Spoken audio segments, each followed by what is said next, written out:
Good morning. Welcome to week 3 of the Careers Civics course. We're switching gears today to Civics, so you should have all of your careers assignments, ISP discussions handed in, and I'll be grading them this week and moving along to Civics. So just a refresher from the careers video I created a couple weeks ago. It's the same layout, so when you go to content, you will have the unit name and activity name with content, assignment, and rubric. Now, content is where information is found.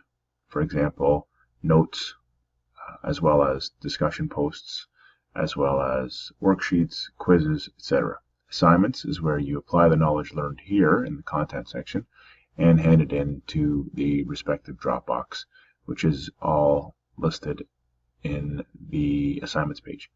Rubric is everything you need to know in terms of how you're going to be marked, the expectations, etc.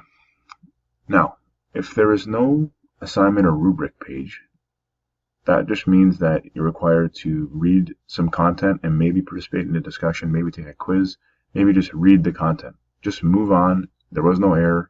You're not doing anything wrong. Read it up and move on. Remember what I told you the first time in careers. These check marks do not indicate anything but that you read the information. So what you do have at your disposal are checklists.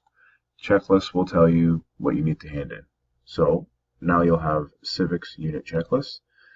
So please make sure that you use this as a guide in terms of, did I complete everything required for the unit I am currently studying? And you have like a little checkbox here, so don't check it off unless all materials are completed. That includes reading information, handing in assignments, completing quizzes, participating in discussions. Next, I want to call your attention to discussions. Now, say you forgot which unit or activity had the discussions. This is a detailed list of all discussions by unit. So I didn't explicitly state this in the first course, careers, but please do work ahead if you feel that you can. The only rule is that you hand in A1A work and not just rush through the work just to complete it.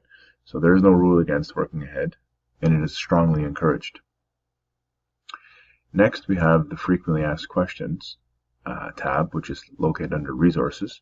Here is where you get the quick answer to your question before emailing me.